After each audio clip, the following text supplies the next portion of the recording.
Hello and welcome to yet another program on your health. I'm Marie Yambo. Thank you very much for taking the time to be with us this evening. And today we want to talk about food addiction. Does it really exist? Well, to talk to us about food addiction and also to teach us or explain to us what it's all about is Dr. Daniel Katambo. He is a lifestyle health expert and is here to take us through the program. Thank you so much, Marie. And it's such forums that I get an opportunity to talk about the things that are actually affecting our health. So, Dr. Katambo, is there anything like food addiction? Does it really exist? Yes, there is something called food addiction, and especially by definition, sugar addiction. It is not a word that is very old. It's a new word. And right now, I know there are a couple of people or physicians and doctors who are actually in the process of making sure that WHO identifies food addiction as a disease. So, Doctor, you know, it's very interesting because people are more used to hearing about drug addiction or substance abuse. So when you talk about food addiction, people really tend to feel like, how does somebody know they're actually addicted to food? How does it manifest itself? Yeah, it's not really hard. Actually, the same way you put it on cocaine addiction or drug addiction or substance addiction or smoking addiction or alcohol addiction, the same way you traced it back is the same way you want to trace food. So let's say, I'll give an example of alcohol. Not everybody who starts to take alcohol doesn't start from a point of view of addiction. So there are people who are taking dependent, or they become dependent or addicted to alcohol. But not everybody who takes alcohol is addicted to it. So that's very different. The same thing applies to food. So yes, we take food, and food is part of us, but not everybody out there is addicted to food. Now, if you look at the process of how addiction develops, usually for any alcoholic person or somebody who becomes alcoholic and addicted to something, the same thing happens to food. You start slowly. Start by eating, like for example, our ancestors used to eat rare meals, maybe once or twice a day. Now that has progressed to 3 times a day, 4 times a day, including just eating, all right? And we tend to lean towards, just slowly by slowly, you tend to lean towards a certain cake, a certain types of soda, a certain types of carbohydrate, or certain something that is giving you that sugar that you're craving for. And within no months, within no years, you find yourself now you are obsessed and you're compelled to eat this certain food in certain temperatures for some people and in certain situation for you to feel much better or to feel good with yourself. That's the same process that occurs to anyone who is dependent to alcohol. They start with 1, 2, 3, and now they are taking with friends, and now they find themselves in this environment where they can't do without even the same alcohol, even with the same environment. So they take this alcohol home. Now they start taking even without even the friends, and they become addicted to alcohol. The same thing now, and the reason why I'm comparing this is because I don't want us to separate addiction and how it occurs with food from alcohol. And that's why it is very important when now we start to begin thinking about food. If you look at it from that point of view, then you can also see food can be an addiction. And especially the sugary foods are the ones that tends to be addicted. It's not uncommon for you to hear somebody say, I like a certain type of food from a certain fast food or a certain restaurant, or I like my chapati in a certain way.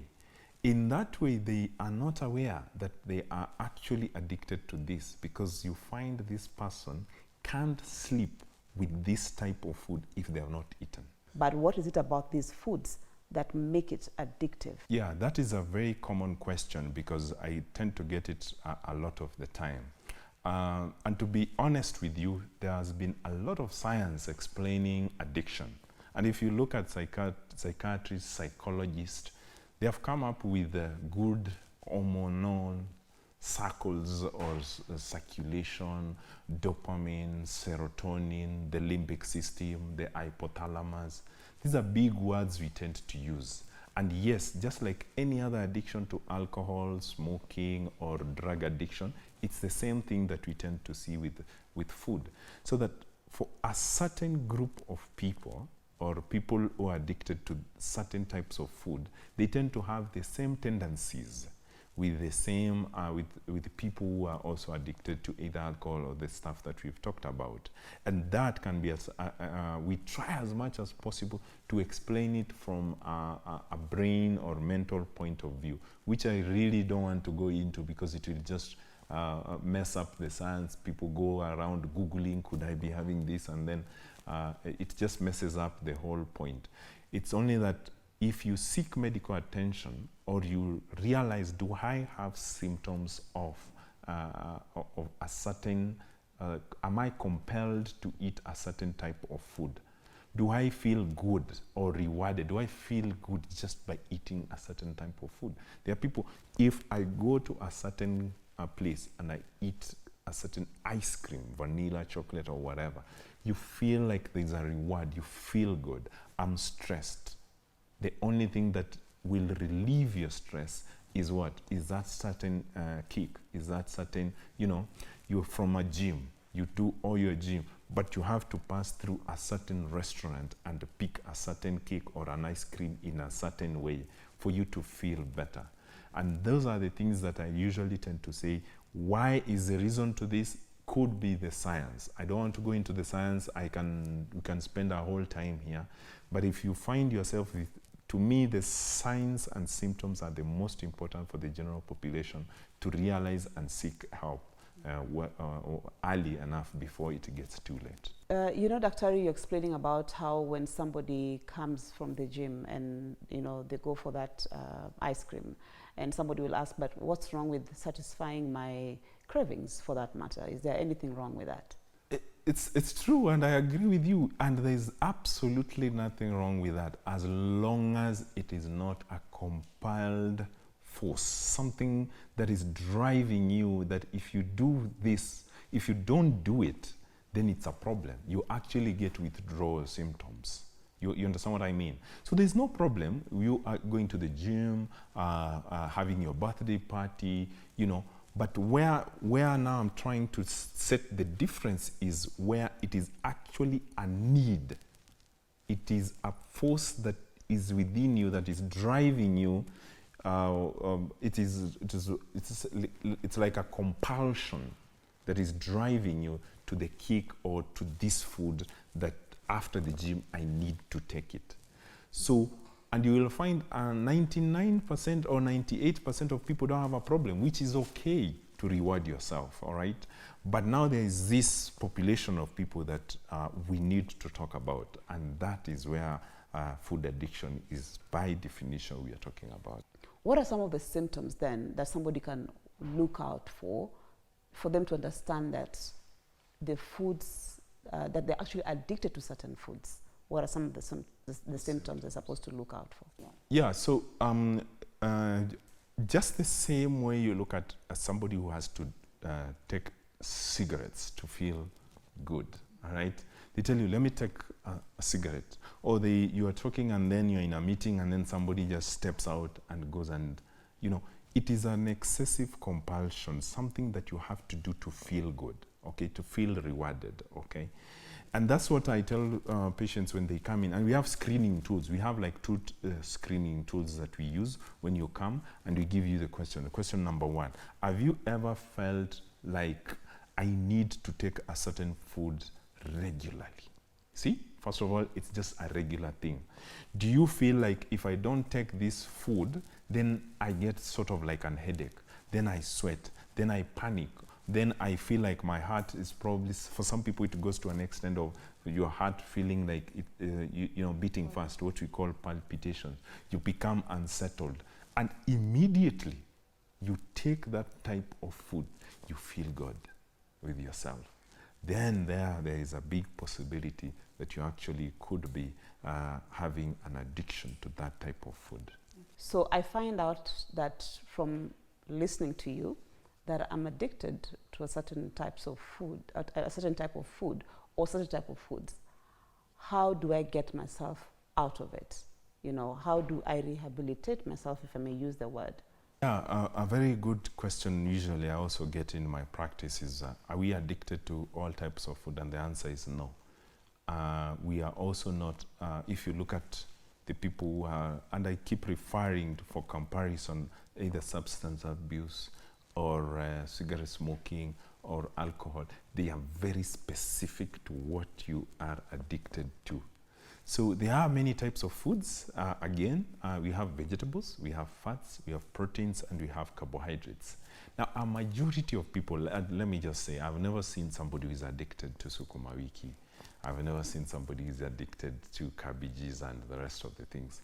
I've never also seen somebody who's addicted to fats, of course, for that matter, healthy fats. And also, I've never seen somebody who's addicted to meat. I'm not saying they don't exist, but for sure, you just find this person who regularly loves meat, all right? But they're not addicted to meat. That's not an addiction. But a majority or almost 100% of patients tend to come in are addicted to carbohydrates, which is actually the sugar content, because carbohydrates are sugars. Part of the reason to this is because the food industry has invested a lot in making sure that carbohydrates are sweet for us to take. If actually when you talk about processed foods, most of the time what comes to your mind is processed carbohydrates. You know, I look at the fast foods. I don't want to mention them here, but you know the fast foods that are coming up in Kenya. The other day we had one of them, the potatoes were missing in action. So what happened, we have to wait for them to develop their potatoes. And that just tells you that there's something that they've done to these potatoes that you actually want to go for those potatoes. Why can't we just use our own potatoes here to make the same? And so therefore, the food industry has contributed a lot in terms of addiction. And I can even assure you, in the US, a certain company used almost $1 billion in investing in it to make sure that the crisps that people take taste really good. And the moment you just put them in your mouth like this, you don't want to, take any other form of crisps. So the more you invest in research, all right, like the food industry has done, then the more addiction you create for people. And that's where I think policymakers, doctors, psychiatrists, psychologists really, and mental health experts need to really spend a lot of time in trying to address this issue. Why is creating this awareness very important? Because just like you had mentioned before, we are seeing a lot of cases of lifestyle diseases, non-communicable diseases, diabetes, including cancer and the rest.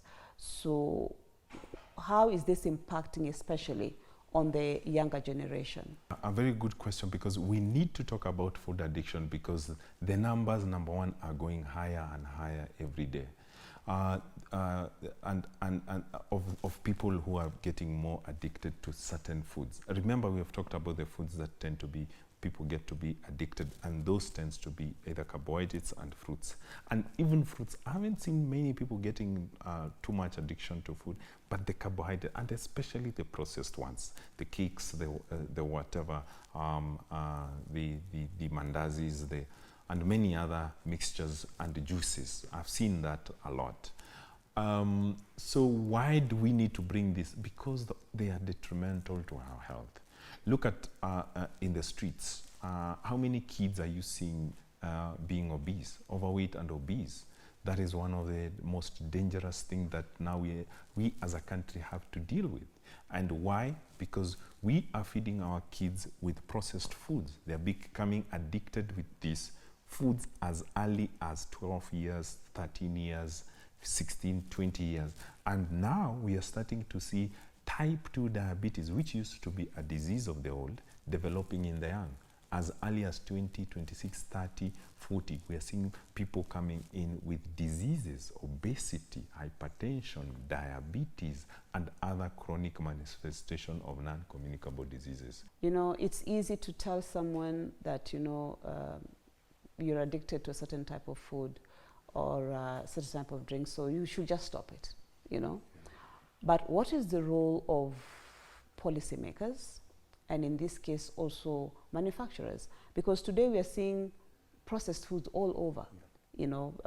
Like you said earlier, when we were growing up, eating fries was a luxury. It's something that you did over the weekend. Drinking soda was something that you did over the weekend or when guests came into the house. But what role do policymakers have and governments have in terms of ensuring a population that is healthy in terms of what they're consuming? That's a very interesting question, and also a very important question that you asked. Why do I say so? I think at this point, the policymakers and probably the stakeholders involved in general need to create awareness, a lot of awareness among the general population, and also now, the sick or the people who are addicted to, just like we could say addiction to heroin, addiction to any other substance. We need to create awareness on that.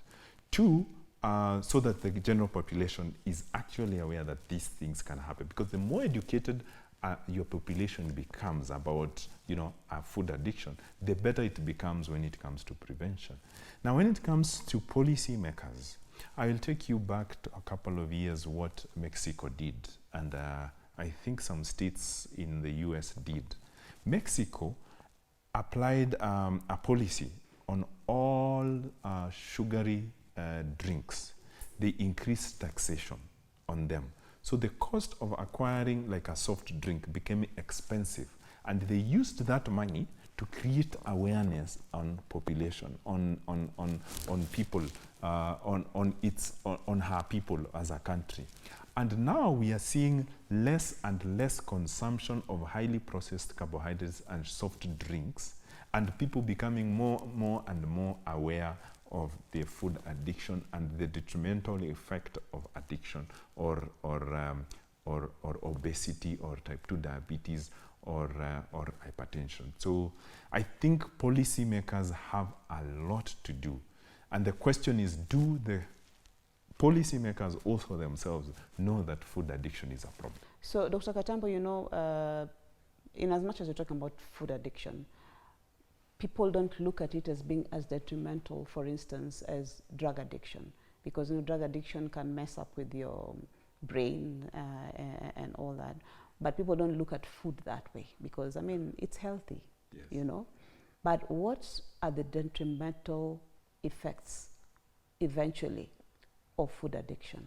So first of all, remember this program is meant to create awareness. So it's not meant to create panic. It's just to make sure realize, could I be having this issue? So no need to panic. The most important thing is just ask yourself, am I driven, or am I eliciting tendencies towards maybe I have to eat a certain type of food? And by the way, it's just not the processed foods. I have seen people who cannot sleep without taking ugali. And if we withdraw the ugali from them, like it is, yes, yes, or they cannot they survive without pilau or biryani or something. And this person actually has a problem not taking this. So the most important thing is to identify, maybe I have this issue, and then visit a health expert. Now, I must be at this point say that in Kenya, I am not aware of food addiction experts. I'm aware of in the UK, we are having now a few that are coming up, but in Kenya, we don't have even psychologists who have specialists on food addiction, just like we have substance addiction experts, we have alcohol addiction experts, we have smoking experts. In Kenya here, we don't have the same. So just the mere fact that you as an individual, you have identified this. When you come to seek help, like from my clinic point of view, there are certain guiding questions that we go through. So that, as I said, it's not everybody. People just love such certain type of food and you just like it. But that does not mean that you're addicted to it. But if we ask these questions, we give you a questionnaire where you fill them up with all due honesty, and then we are able to say you could be or you are actually addicted to this food. And then now we start the journey. What do you need to do? You need to know that actually I'm addicted to this form of juice. I'm addicted to this form of food. And now we start, just like substance abuse or substance addiction, we start again now counseling you. We start a journey of taking you off this addiction, which can take anywhere between 1 month, 2 months, 3 months, 1 year, 2 years. Okay. Yes. Also depending on how long you've been taking yes. For the addiction to yes. actually have set in. Yes. I want us just to go back just slightly a little bit, because I really want people to understand that we are talking about to just go back, especially when you talk about non-communicable diseases, how this food addiction is really, really driving it. And this particularly, maybe you can touch about children, yes. because you're all these highly processed foods. You know, when you were growing up, chips was a weekend thing, and maybe it came even once a month or twice or over the weekend. Yes. But right now you find these foods everywhere. Yes. At Amtani, Yes. you know all that. Eh? Yes. So what are the risks? What are the risks we are running into in terms of the population to come, the generation to come? Well, that's another very important question, and as you have rightfully said, this problem starts from a home environment point of view. As you've said very well, during your time, chips used to be a one-off thing. Soda used to be a one-off thing. Chapati used to be on holidays. We used to eat maybe ugali, githeri, and you used to be very, very active. So you could take this and you balance it out by running to school. But right now what has happened is, at our own place, as parents, what we are doing to our kids, it's not uncommon for you to be going for a certain type of chips, a certain type of pizza, a certain types of pasta, spaghetti, and this you're feeding this to kids. And you must agree with me, I think there was a paper that I saw the other day in newspaper or something. I don't know, I can't remember who had written a report here in Kenya saying, is it 22 to 30% of children are actually obese or overweight? And it reflects. Go to any malls that you see, go to any of these malls, and you will see the fast foods. And what people are eating there are basically the processed foods. And these processed foods, the studies have been shown, the food companies invest more and more research into it to make sure that you actually come to that particular type of food. And that's how it starts. So you start feeding your child as a tender age. By actually, my youngest patient in type 2 diabetes is a 9-year-old. And since I don't treat kids, usually I involve the family. And we treat as a family on what to do. So it starts as a family. What do you teach these kids to do? And therefore, now you can imagine if your child is overweight. This child weighs 60, 65, and they're 9 years old. You can see, and the mom says, I used to think I'm giving my kid the best, what I wasn't given. So, and you can see now this child has developed diabetes at 9 years. And you can now imagine these others who are obese or overweight and they don't know. And it's the same notion.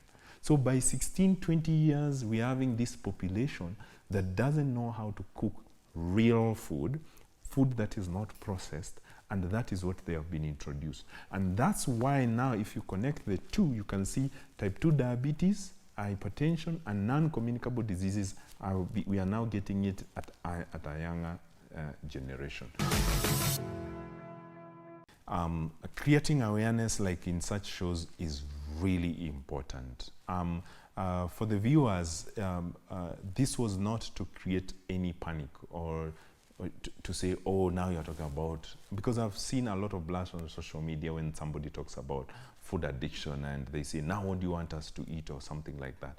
Now, being aware of your environment and taking control of your food choices and making sure that you are aware of what to eat and that food does not lead into any detrimental health in your side or in your capacity as an individual, then that is the most important thing that I am here to create.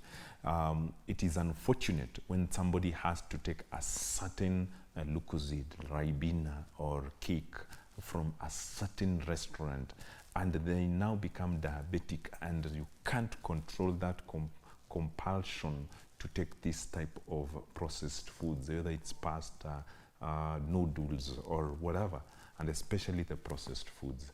So it is just a way of creating awareness so that people are aware and therefore you seek medical advice or psychological support on if the need comes.